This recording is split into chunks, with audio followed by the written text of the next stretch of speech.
잘 오셨습니다. 여기는 교육에 관한 진솔한 이야기가 있는 교육 공감입니다. 학교 선생님과 교육 전문가, 학부모가 함께 만나 교육, 배움에 관한 이야기를 나눕니다. 교육 공동체로서 서로를 이해하는 시간, 또 함께하는 시간, 우리 교육에 관한 담백한 이야기가 있는 시간, 교육 공감 시작합니다.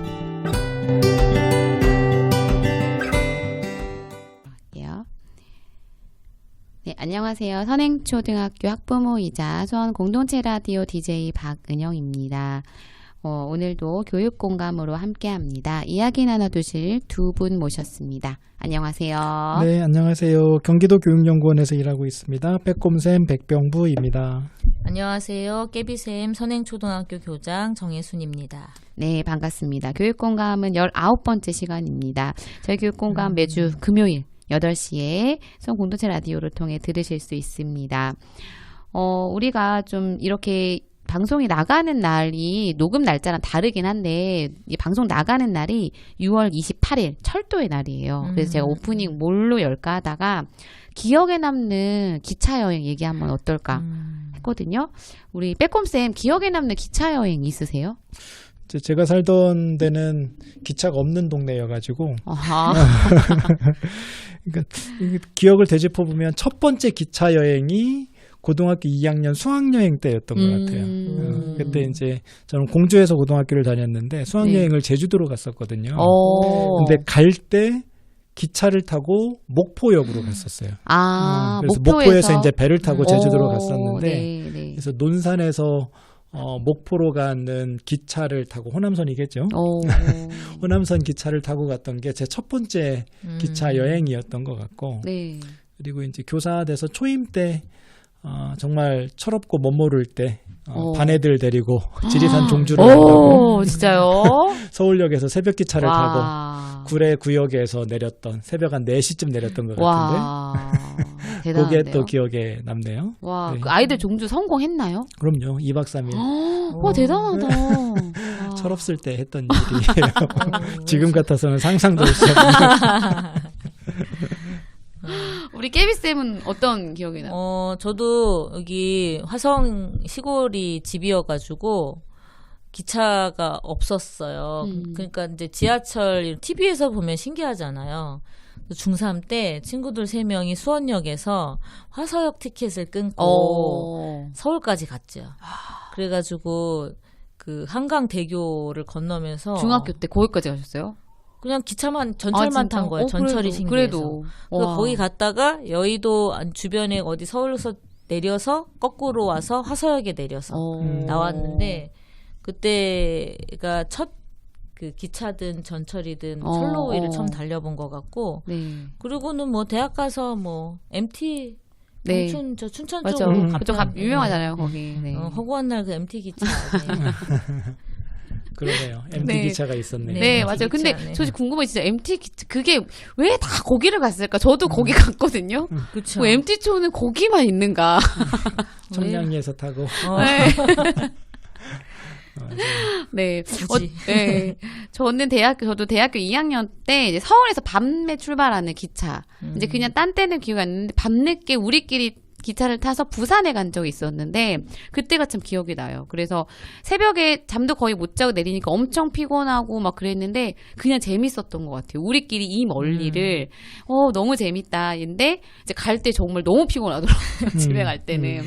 그래서 어쨌든 그런 기억이 납니다. 오늘 철도의 날 우리에게 정말 이런 발이 되어지고 있는 철도 요즘 뭐 KTX 여러 가지 발전하기도 했는데 우리에게 정말 좀 삶의 질을 좀 바꿔주는 획기적인 그런 교통수단이 아니었나 생각을 해봅니다. 오늘 교육공감은 글쓰기에 대한 이야기 나눕니다. 첫 번째 코너 우리 학교 이야기에서는 선행초 정인순 교장 선생님께 들려주시는 글쓰기와 초등교육에 관한 이야기 또 글쓰기를 통해서 어떻게 성장할 수 있는지 아이들의 이야기 들려주십니다. 두 번째 코너 우리 교육 이야기에서는 글쓰기가 가지고 있는 힘, 교육적 의미를 백병부 교육연구원님께서 들려주십니다. 마지막 코너 우리 아이 이야기에서는 학부모님의 고민 또 나누는 시간 가집니다. 오늘도 많은 기대와 청취 부탁드립니다. 오늘 함께 들을 노래는 장범준의 그 모습 그대로 듣겠습니다. 첫 번째 코너 우리 아이 이야기 첫 번째 코너 우리 학교 이야기 문 열었습니다. 깨비쌤 오늘 나눌 이야기 주제 얘기 시작해 주시죠. 네. 네, 주제가 글쓰기인데 왜 요즘에도 있지만 초등교육 읽기와 글쓰기가 다다, 쓰기가 다다 이런 책들 되게 한때 많이 나왔던 것 같아요. 근데 제가 생각해도 그런 것 같아요. 그래서 요새는 뭐 문해력에 대한 문제가 엄청 많이 대두돼서 그런데 읽어도 이해를 못하니까. 네. 그런데 읽기를 잘 읽는 법 그리고 읽고 감동을 받을 줄 아는 것과 뭐 생각하는 건 좀 다른 거지만 어쨌든 잘 읽고 많이 읽고 그 다음에 읽는 힘을 토대로 해서 내 경험을 쓰는 것. 그래서 일기지도도 안 하잖아요. 요새는. 네, 맞아요. 뭐 언젠가부터. 그래서 학교에서 하는 글쓰기가 거의 아이들 쓰기 힘에 다한 것 같아요. 맞아요. 다른 데서는 사교육으로 뭐 정말 독서 논술 이런 걸 하지 않으면 학교에서 선생님들이 작정하고 글쓰기 교육을 안 시키면 아이는 일기 한 장 못 쓰는 아이가 돼서 중학교 갈 수도 있죠. 맞아요. 저 글이 너무 중요하다고 생각해요. 그래서 이제 저는 기억에 남는 게 1학년 담임할 때 여기 선행에 있을 때인데 2해 1학년을 했는데 한 번 딱 한글을 모르고 들어온 아이가 한 명 있었어요. 나머지 다 한글 알고 들어왔는데 이 아이가 한글을 여기서 교과서대로 하면 너무 터무니없이 짧아요. 그래서 선생님들이 이제 재구성해서 가르치는데 그 하나하나 아야, 어역 이런 걸 배울 때마다 그 환희에 찬 눈빛이 좀 기억이 아직도 남고 그 아이가 이제 1학기 말 6월인가부터 그림 일기를 쓰거든요. 근데 그림과 조금 발달이 빠르면 그림과 글을 분리하고 싶어 해요. 그러니까 아이들은 그림으로 이미 한 얘기를 또 글로 하기 싫어. 표현을 이미 했으니까. 그러니까 이게 안 되니까 이제 보완하는데 그럴 경우에는 그랬는데 이 아이가 이제 그림으로만 쓰다가 한글을 깨우치고 6월부터 글씨를 3줄 쓰기, 뭐 4줄 쓰기, 3문장 쓰기 이런 걸 했는데 7월 초에 한 바닥을 썼어요. 일기를. 근데 이 아이 자기도 한 바닥 쓰고 너무 놀래가지고 이렇게 많이 할 생각은 없어서 자기가 뭐 경험한 거 정리해서 쓰는 건데 자기가 쓰고도 너무 놀래서 선생님 이렇게 많이 써도 돼요? 이래가지고 갖고 와서 그것도 놀랍고 그 아이가 그 뒤로 제가 만날 순 없었지만 아마 글 쓰는 힘이 엄청나게 커졌을 것 같아요. 그렇게 단계를 밟아가면서 자기가 한 행동에 대한 환희를 느끼면서 성취감을 느끼면서 그런 생각이 나서 발달에 맞게 써야 하는 글들을 좀 길게 가져가는 공부가 같이 갔으면 좋겠는데 뭐 그런 의미에서 선행은 전학년 온작품 읽기도 선생님들이 어마어마하게 가르치시기도 하고 또 깨친공책에서 매일매일 배운 거를 정리하는 습관이 생기니까 그거를 한 4학년까지는 되게 감상글하고 격근이라고 깨침 오늘 배운 거 정리지만 5학년 정도 가면 이제 주장하는 글, 설명문 이런 걸 쓰기 시작하거든요. 한 6학년 정도 되면 글이 엄청 좋아지고 몇 장 쓰게 되는 아이들이 있어요. 그렇게 꾸준히 학년이 그러니까 내가 담임하는 우리 반은 뭐 잘 가르치고 글쓰기도 잘할 거야 이런 수준이 아니라 학교가 6년의 계산을 가지고 가는 게 참 중요하다는 생각이 좀 들었어요. 저는 그래서 선행초등학교 이 깨친 공책이 너무너무 칭찬하고 싶어요. 모든 학교가 해야 한다 이런 생각이 들어요. 왜냐하면 저는 실제로 두 아이를 보고 있는데 두 아이 다 얘기하신 것처럼 초반에는 뭐 어느 학교나 1학년들은 이제 글 읽힌다고 글을 2-3문장 쓰고 뭐 이런 거 글 깨쳤으니까 이제 끝 이렇게 그냥 대충 끝나는데 우리 학교는 그 이후에도 계속 이어서 글을 이어가는데 5학년이 딱 진짜 되면은 4학년 말부터 엄청 좋아지고 5학년 때 글이 이게 글을 진짜 쓰는구나 얘가 이게 늘어나요. 그리고 6학년을 졸업한 지금 중1에 있는 큰아이는 뭐 이제 수행평가가 전 놀랐는데 수행평가들이 이제 막상 보내보고 나니까 다 글쓰기인 거예요. 모든 내용을 글로 작성하세요인 거예요. 그러니까 얘는 그게 어렵지 않은 거예요. 그냥 내가 원래 해왔던 대로 내가 공부했던 거 정리해서 쓰면 되니까. 근데 의외로 수행평가를 잘 못해서 수행평가 때문에 학원을 다니는 애들도 있거든요. 그 내용 정리가 안 되니까. 저는 그래서 이렇게 글쓰기를 초등학교 때 6년 내내 좀 집중해서 하는 거 이거 너무 좋은 것 같아요. 네. 그래서 이거를 좀 아이들이 이걸 통해서 배우는 것도 되게 많고 또 자기 생각 정리만이 아니라 배운 거를 정리하는 습관은 이후에 공부에도 많은 도움이 되는 것 같아서 꼭 추천하고 자랑하고 싶은 깨친공책 사랑합니다. 깨친공책. 그러니까 초등학교에서 웬만한 힘이 있어야 중학교에 가서 긴 글도 쓰는 거죠. 근데 중학교에도 글 못 쓰는 아이들 많죠. 많죠. 그러니까 글쓰기가 사실 되게 어려운 거여가지고 어렸을 때부터 습관이 들어있지 않거나 또는 훈련이 되어 있지 않으면 글 쓰는 거는 기피하는 일이죠. 어려운 일이에요. 그러니까 원고지 뭐 이제 10장 쓰기 뭐 이거 사실 되게 어려운 일이거든요.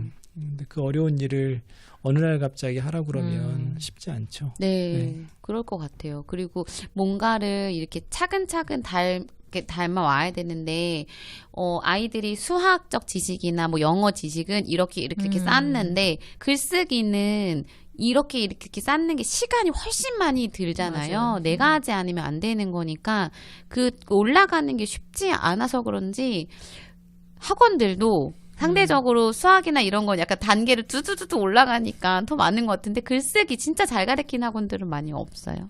네, 그런 것 같아요. 힘들죠. 그게 네. 정말 긴 시간이 필요한 네. 일이고 다양하게 써보지 않으면 또 한 종류의 글을 깊이 있게 쓸 수도 없어서 그러니까 이게 몇 년간의 고민 거기다 또 책 읽기 들어가는 인풋도 중요해서 남의 얘기 듣고 아이들이 전에 5학년 수업을 할 때는 그냥 공부하고 주장하는 글을 네 생각을 써봐 이러면 잘 못 쓰는 아이들이 많은데 토론을 1시간 해요. 제 생각 들어보고 다른 친구 얘기 들어보고 그 다음에 글을 쓰면 자기 생각을 똑같이 쓰는데도 엄청 풍부해지더라고요. 그래서 그렇게 남의 얘기 듣고 토론하고 읽고 글을 직접 자기 걸 쓰고 이렇게 같이 연결해서 가는 오랜 시간이 필요한 것 같아요. 네, 맞아요. 그러니까 말하기, 듣기, 읽기, 쓰기 이렇게 4가지가 있는데 그 4가지 중에서 제일 어려운 게 사실은 쓰기인 그쵸. 거고 그 어려운 게 말하기, 듣기, 읽기 3가지 중에서 어느 것 하나라도 이제 부족하거나 뭐 결핍이 있으면 쓰기가 잘 안 돼요. 말하기도 또 듣기도 읽기도 다 쓰기에 기초 체력 비슷하게 작용을 하는 거여가지고 그러니까 쓰기가 잘 안 돼도 말하기는 할 수 있고 쓰기가 잘 안 돼도 듣기도 할 수 있고 읽기도 할 수 있는데 그 반대는 안 되거든요. 그래서 그러네요. 쓰기는 말 그대로 종합예술이어서 그러네요. 네. 그래서 어려워요. 어렵고 훈련도 필요하고 자꾸 시켜봐야 되고. 기초 체력 같다는 말이 맞는 것 같아요. 네, 맞아요. 그래서 그런 것들이 되게 많이 연습을 하지 않으면 늘지도 않거니와 경험이 없으면 할 수 없는 것들이 많아서 글쓰기는 근데 제가 생각할 때는 다른 수학이나 영어나 뭐 그런 것들을 이제 졸업 후에 쓸 일이 계속 있을 수도 있겠지만 실은 글이야말로 죽을 때까지 쓰지 않나요? 우리가 하다못해 누군가에게 메시지를 보낼 때도 어쨌든 글이 되게 필요한데 그 필요한 능력에는 별로 시간을 많이 안 들이고 수학은 정말 고등학교 졸업하면 잊혀질 수밖에 없는 그거에 너무 많은 시간을 쏟고 있는 것 같아서 글도 좀 정말 중점을 두고 가르쳐야 되는 교육인 것 같아요. 네. 전에 엄기원 선생님 특강을 듣다가 AI 생성형 AI가 생기면서 네. 다시 텍스트의 시대가 도래했다. 맞아요. 프롬프트 너무 중요해요 지금. 그러니까 아이들이 질문을 못 하잖아요. 네, 맞아요. 그러니까 받을 수 있는 게 없잖아요. 네. 그러니까 질문을 내가 원하는 게 뭔지를 정확하게 요구해야 정확한 것들을 풍부한 네. 의도한 것들을 받아내는데 내가 검색해서 요구할 수 있는 바탕이 없으면 네. 그냥 맞아요. 터무니없이 해주지는 않으니까. 네, 그 생성형 AI에서 되게 중요한 게 어쨌든 요구하는 바를 표현해야 되잖아요. 걔가 내 생각을 읽어서 알려줄 수는 없어서 그게 너무 필요한데 네. 그게 잘 안 되더라고요. 그리고 그 AI를 활용한 글쓰기를 초등학교에서 어떻게 접근해야 될까 이제 고민이 좀 필요한 때가 된 것 같기는 해요. 맞아요. 네. 그래서 이거를 뭐 무조건 교실에서는 안 돼. 뭐 이럴 것도 사실은 아니고. 네. 그러니까 적절하게 텍스트로 질문을 하는 법도 되게 중요하고 네. 그렇게 해서 만들어낸 AI의 답변이 사실 한 방에 완벽한 답이 나오기가 쉽지가 않아요. 네, 그러니까 맞아요. 추가적으로 읽고 추가적으로 필요한 질문을 다시 해야 되고 네. 뭐 이런 과정들이 좀 필요해서 GTP를 잘 활용하면 아이들이 흥미있게 글쓰기를 할 수 있는 일종의 수단으로 그렇게 써먹을 수도 있겠다 그런 생각이 좀 들기는 네네, 맞아요. 하더라고요. 네. 그래서 AI를 활용한 글쓰기 뭐 이런 것들을 좀 그 전략적으로 고민할 필요도 좀 있을 것 같고 네, 그런 맞아요. 생각이 좀 들어요. 네, 실은 AI가 이제 그런 경우에 대학이나 이런 데서도 글 같은 거를 많이 쓰고 조사하고 막 이런 레포트 작성하는 것들을 AI를 교수님이 알아도 어차피 다 AI를 쓰니까 어떤 교수들은 이제 뭐라고 질문했는지 써라. 너의 질문까지 답변으로 가지고 와라. 그래서 숙제를 그렇게 내준대요. 그래야겠네요. 네, 그렇게 하면 이제 아이들이 그걸 베껴오는 과정 중에 어떠한 것들을 정확하게 알고 질문했는지가 나오니까 그래서 저도 그런 식은 되게 괜찮은 것 같아요. 저는 이제 미디어를 하니까 학생들이랑 이제 AI로 이런 것들 텍스트뿐만이 아니라 미디어 그 이미지도 만들고 요즘은 영상도 만들어주고 이런 시대가 됐거든요. 그런데 확실히 이제 구체적으로 정확하게 묘사를 잘하고 내가 원하는 걸 넣을수록 이미지도 너무 다르게 나와요. 그래서 저희가 아무리 시대가 변해도 글 쓰는 거는 꼭 키워줘야 되는 능력 같다라는 생각이 많이 듭니다. 네. 그렇죠. 네. 그래서 학부모님들도 뭐 학교에서도 노력하시지만 학부모님 좀 그런 것들 염두하시면 좋을 것 같아요. 뭐 아이들이 이렇게 끄적거리는 거 뭐 공부나 해 수학이나 하나 더 풀어 뭐 이러지 말고 네, 글쓰기 이렇게 할 때 좀 칭찬도 해주시고 같이 좀 얘기도 많이 나누면서 했으면 좋겠다라는 생각이 듭니다. 네. 우리 여기 학교 이야기 또 마무리 지으면서 노래 듣고 싶은데 우리 깨비쌤 무슨 노래? 네, 라디오 듣다가 네. 이렇게 이거 괜찮은데 이러면 제가 그 cap처해 놓거든요. 네, 근데 우리 악뮤 노래를 하도 많이 들어서 악뮤 괜찮아요. 악뮤 후라이의 꿈. 후라이의 꿈 너무 좋죠. 후라이의 꿈. 네, 그게 요즘 친구들을 전부 다 대변하는 들러붙어 있어. 들러붙고 싶어. 네, 저희 악뮤 후라이의 꿈 듣겠습니다. 네, 두 번째 코너 시작합니다. 우리 교육 이야기 나눌 건데요. 이 주제에 관해서는 우리 백병무 연구위원님께서 시작해 주실 겁니다. 어떤 내용이 할까요? 네. 네, 뭐 글쓰기의 의미가 오늘 나눌 네. 주제이기는 한데 어떤 얘기를 할까 고민하다가 작년에 네. 제가 선생님들 몇 분이서 같이 모아서 그러니까 같이 글을 쓰고 그걸 묶어가지고 책으로 낸 적이 있거든요. 네네. 그 책의 추천사를 제가 써서 드린 적이 있는데 네. 그 추천사 얘기를 하면 좋을 것 같다는 생각이 네. 좀 들었어요. 네. 그 선생님들이 이제 경기도교육청이 선발한 연구년 선생님들이셨고 그 연구년 선생님들께서 이렇게 모든별 연구 주제를 결정해서 이제 1년 동안 뭔가를 하셔야 돼요. 근데 그 선생님들이 글쓰기를 주제로 삼으셨더라고요. 그러니까 교사로서 글쓰기를 어떻게 이해하고 접근할까. 이게 이제 그 선생님들의 연구 주제였고 그런 고민들을 1년 동안 쭉 나누면서 이제 서로 글을 써서 공유하고 해가지고 이제 그걸 묶어서 책으로 내신 거예요. 그 추천사 쓰면서 이제 첫 번째 했던 얘기가 글쓰기는 진짜 어려운 일이다. 제가 하는 일도 사실 글로 먹고 사는 일이거든요. 그렇죠. 연구 결과를 글로 작성하시니까. 그러니까요. 네. 글 쓰는 게 제 직업일 텐데 제가 가끔 생각해 보면 전 뭐 국어 선생이기도 했었고 그 글이랑 아주 밀접하게 관계를 맺으면서 지금까지 살아왔는데 글쓰기가 쉬웠던 적이 별로 없는 것 같아요. 글쓰기 참 어려운 일. 맞아요. 예요. 네. 그래서 말하는 거랑 글로 쓰는 거랑 말하는 건 그래도 그냥 생각보다 쉬운 것 같은데 글 쓰는 건 왜 어려울까? 네. 글 쓰는 거는 훨씬 더 체계적이고 깊이 있는 생각이 필요한 일인 것 같아요. 그러니까 글을 쓰다 보면 생각이 정리되지 않으면 글이 안 되는 거죠. 낙선은 할 수 있지만 계속 고쳐야 되고. 글을 쓰는 거는 정말 쉽지가 않아서 글 쓰는 과정 자체가 사실 굉장히 고통스러운 일이다. 그 얘기를 추천사에 첫 번째로 했던 것 같아요. 두 분도 그러지 않으세요? 글쓰기 네, 고통스럽지 않으세요? 저도 제가 너무 뭔가를 써야 되는데 잘 안 나오면 저는 그냥 녹음기를 켜고 말을 해요. 요즘은 이제 그런 녹음한 내용을 텍스트로 바꿔주는 어플들도 있고 하니까 녹음을 해서 내가 이 주제에 관한 얘기를 한 5분 떠들어요. 그리고 걔를 텍스트로 바꿔봐요. 그리고 나서 그 키워드들이나 내용들을 좀 정리하면 좀 쉽더라고요. 저 무작정 앉아서 쓰는 거는 못하겠어서 그냥 이렇게 뭐 주제 주신 게 있으면 말해야 된다. 뭐 제가 뭐 발표들을 좀 했었거든요. 그럼 이제 앉아가지고 막 한 두세 번 떠들면 그래도 되긴 되더라고요. 네. 괜찮은 방법이에요. 저 추천드려요. 저는.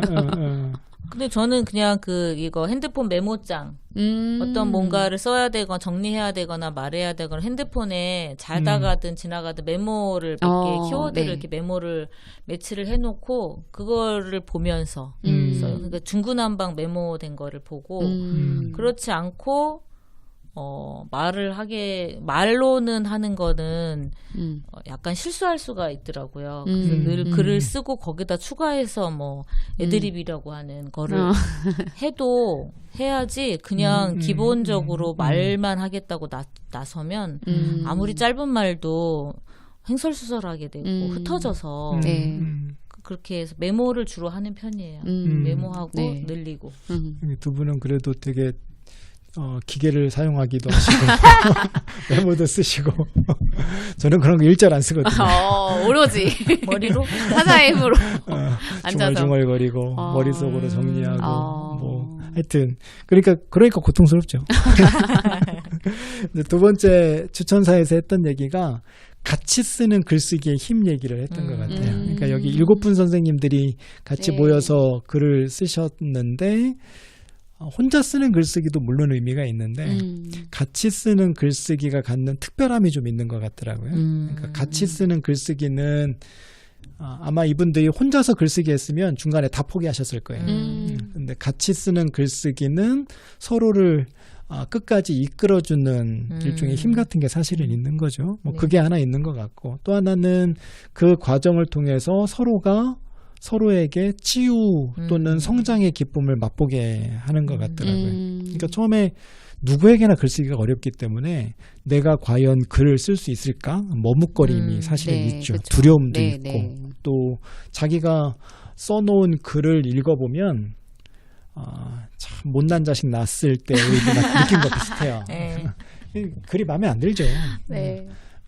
근데 같이 쓰는 글쓰기는 그 과정을 통해서 이제 머뭇거림에서 좀 벗어날 수 있게 하고 뭐 나만 그런 게 아니거든요. 네. 나만 그런 게 아니기 때문에 서로가 서로에게 위로를 받기도 하고 뭐 용기를 얻기도 하고 뭐 그런 성장, 치유의 기쁨을 주는 게 아닌가 뭐 그런 생각이 들더라고요. 네. 그래서 저희 대학 때는 그런 거 있었는데 뭐 그 과 사무실, 뭐 학생회실 이런 데 가면 노트 한 권 있고 이제 뭐 거기 끄적거려서 맞아요. 그런 거 있었어요. 그런 거 그게 일종의 돌려 쓰는 교환일기 비슷한 거거든요. 맞아요. 뭐 네, 무슨 네. 이렇게 순서를 정하지는 않았지만 뭐 그런 것도 도움이 되겠다. 뭐 이런 생각이 들기도 하고. 네, 같이 쓰는 글 얘기하셔서 이제 저희 선행초등학교 친구들은 왜 1년에 이렇게 끝나면 문집 같은 거를 만드는 반들이 있어요. 네, 많죠. 글을 모아서 같이 책을 완성하는데 이제 그런 것도 아이들에게는 되게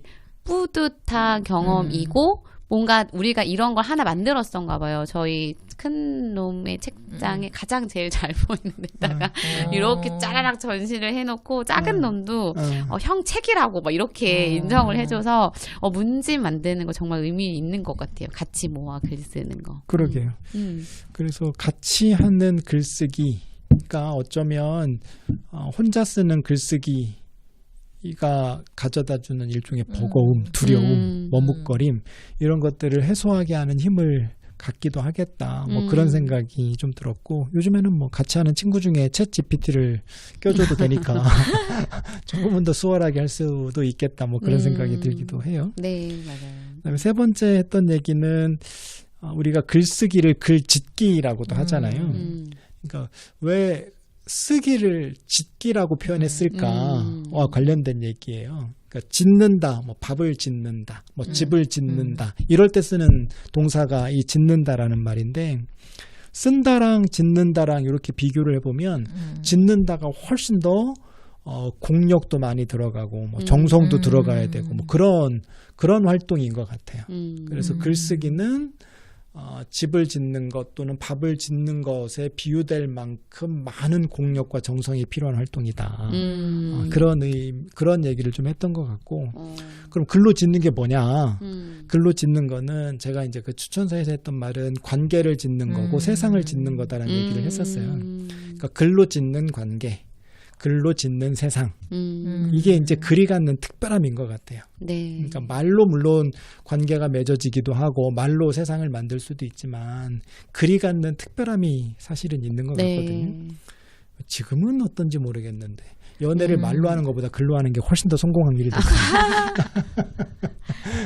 그러니까 이 글이 갖는 특별함이 사실은 있는 맞아요. 거죠. 그러니까 관계를 짓는 데에서도 글이 갖는 특별함이 사실은 있는 거고 세상을 바꾼 명연설도 물론 있지만 세상을 바꾼 글이 훨씬 더 많아요. 그렇죠. 그러니까 세상을 변화시키는데 글이 갖는 특별한 힘들이 사실은 있는 거죠. 글의 힘이 있죠.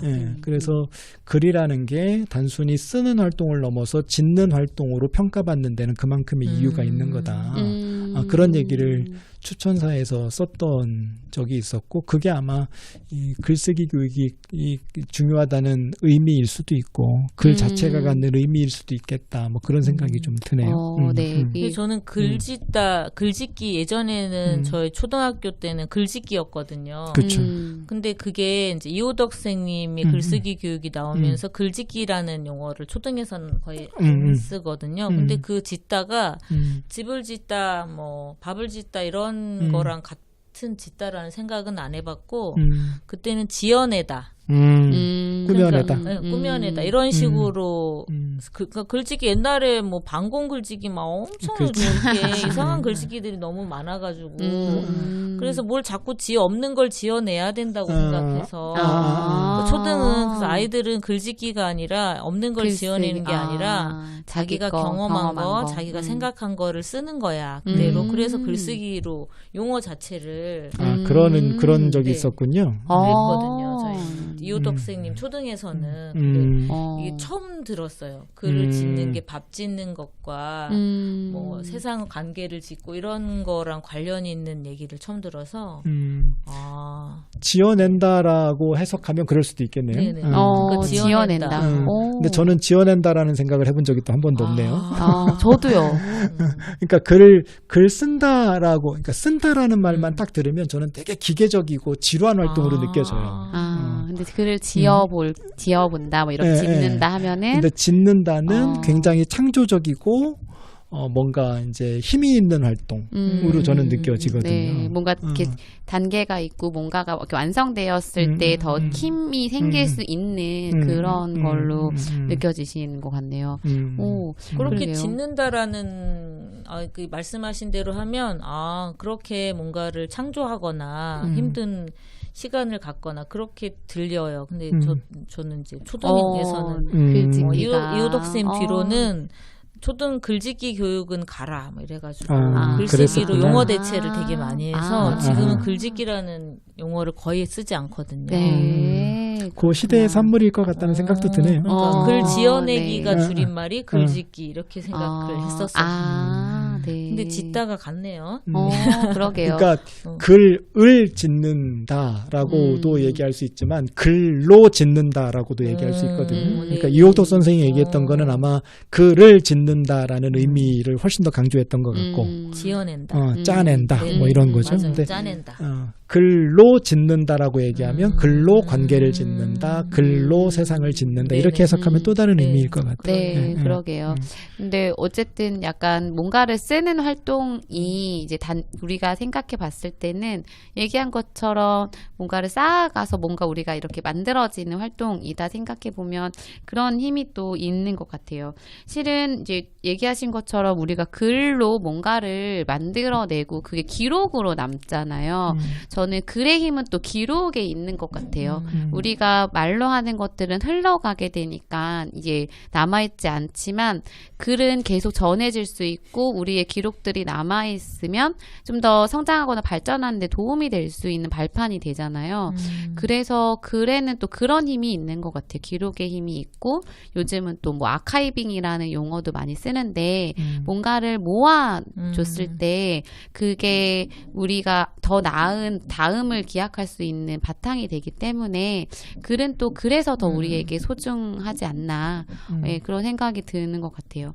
많은 사람들이 글을 쓰고 있는 게 줄어들긴 하지만 예, 제가 볼 때는 아마 이거 글을 좀 깊이 있게 써보시는 분들은 힘들지만 고된 작업이지만 의미 있게 남겨야 되지 않을까. 그래서 저는 실은 막 선행초등학교 선생님들한테 맨날 책 하나 쓰시면 안 되냐고 이런 얘기 하는 게 너무 이 생생한 얘기들이 그냥 지나가는 것 같아서 아쉽거든요. 그래서 우리 학교의 이야기들도 좀 남았으면 좋겠다. 뭐 저희가 이렇게 라디오 녹음하는 것도 이제 남겨져 있는 것도 있지만 흘러가는 말로 한 거랑 정제된 언어로 쓰는 것도 좀 다르니까 글도 우리가 좀 남기는 그런 것들 했으면 좋을 것 같습니다.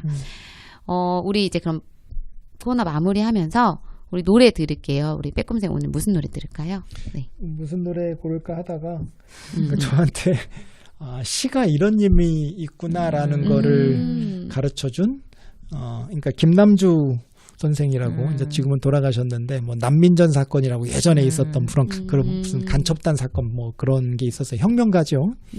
이분이 감옥에 갇혀 있을 때 이제 그 결혼했던 약혼했던 분이 계셨고 그분을 생각하면서 썼던 시가 이제 저 창살의 햇살이라는 시예요.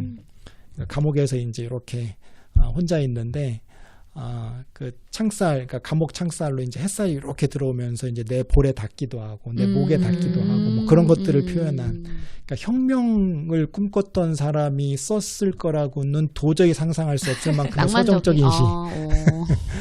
이 시가 이런 힘이 있구나라는 걸 깨닫게 해준 이거를 안치환이 노래로 만들어서 불렀어요. 예, 그래서 안치환 저 창살의 햇살이 같이 들으시죠. 네, 함께 듣겠습니다.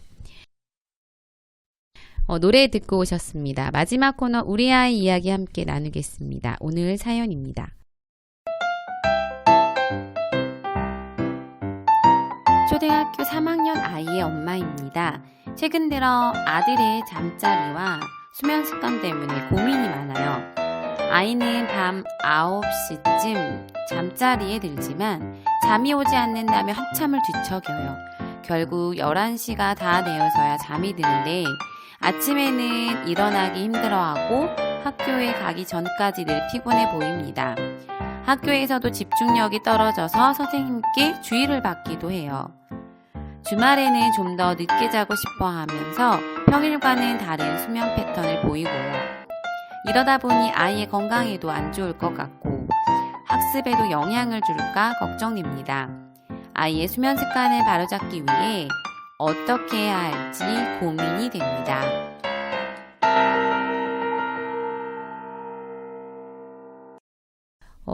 이런 고민 많아요. 밤에 잠자리 막 고민 많이 하게 돼가지고 수면이 학교에도 영향을 주거든요. 아침에. 근데 엄마들이 일찍 재우고 싶지만 대체적으로 한국 사람들의 취침 시간이 늦기도 늦거든요.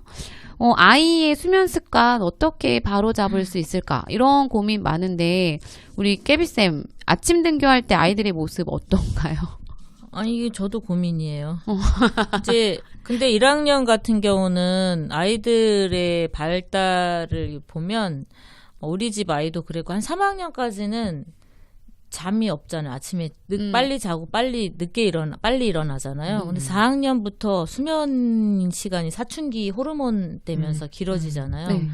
그 시기가 바뀌는 것 같아요. 그러니까 호르몬 때문에 잠이 많이 오는데 그래서 늦게 자거나 낮에도 자거나. 그래서 우리 6학년도 잠 때문에 못 오는 친구도 있어요. 못 일어나서? 못 일어나서. 그리고 6학년들이 늦게 오는 아이들도 많은데 거의 이제 이렇게 비비고 그냥 나오는 거예요. 집에서. 밥을 먹거나 뭐 머리를 어떻게 하지 못하고. 특히 이제 언제 많으냐 하면 목요일, 금요일.